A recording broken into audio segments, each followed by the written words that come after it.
Hello, everybody. We welcome you back to another episode of Spiritual IV, where you can get a short word for your soul today.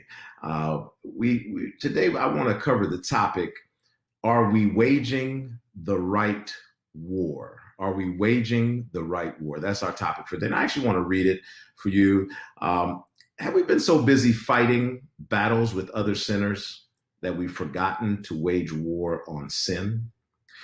The question is, which one did Jesus choose? As far as I can tell, his mission and his focus was to set the captives free. I often say that, excuse me, Jesus came, Jesus came, work with me. Jesus came to seek and save the lost. I'm having a challenge today. I apologize. He came to seek and save the lost. He came for the real man, not, not the ideal man. And the real man was rotten, evil, and lost. And he didn't come for the ideal man because IDEAL, it doesn't exist any longer. Ever since the fall, there was never an ideal man or woman. And so Jesus came to save the real man. And so in Luke chapter 14, actually, let's go to our key text, 2 Corinthians chapter 10, verse 4, 2 Corinthians chapter 10, verse 4. The weapons we fight with are not the weapons of the world. On the contrary, they have divine power to demolish strongholds.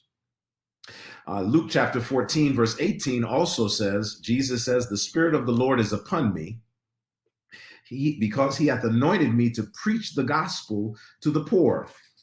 He has sent me to heal the brokenhearted. I tell you, the enemy didn't want this message out today, but he gets no praise here today at all. It says, he has sent me to heal the brokenhearted, to preach deliverance to the captives, and recovering of sight to the blind, and to set at liberty them that are bruised. Sounds like the world we live in today. John 3:17 says, for God sent not his son into the world to condemn the world, but that the world through him might be saved. You might know John 3:16, but what about John 3:17? And so it seems to me that we need to be waging a war on the remnants of sin, not on one another. The remnants of sin that are continually at war in the body, instead of engaging in never-ending battles with one another.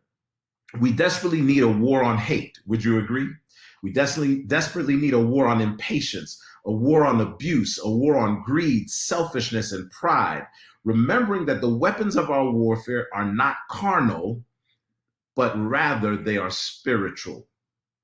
Again, 2 Corinthians 10, chapter 4 in the NIV says it this way: the weapons we fight with are not the weapons of the world. On the contrary, we, talking about us, we have divine power to demolish strongholds through these weapons, the spiritual weapons. Policies will fail.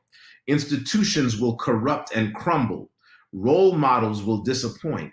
Leaders will stray off course, but the love of God will never fail, and the blood sacrifice of Christ will never lose its power. You know the song, it says, for it reaches to the highest mountains and it goes to the lowest valley. The blood will never lose its power. Salvation is secured through him.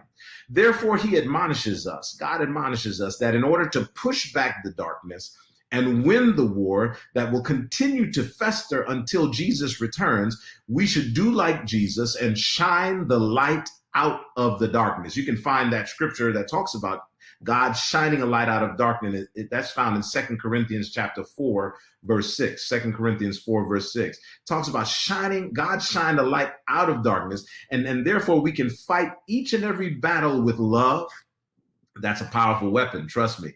We can fight every battle with patience, kindness, and a blessed hope.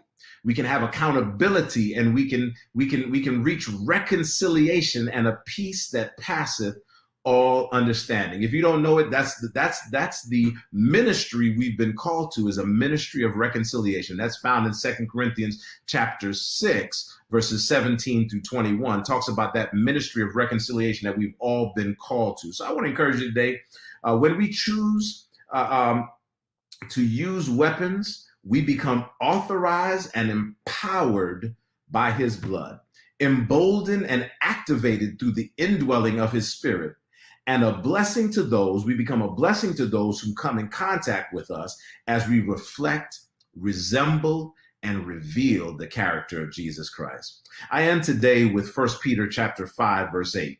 It tells us, be sober, be vigilant, because your adversary, the devil, as a roaring lion, walketh about seeking whom he may devour. I ask again, do you think we've been waging the right war? Let's not fall into the enemy's trap today or at any point and think that we need to fight the same way that the world fights.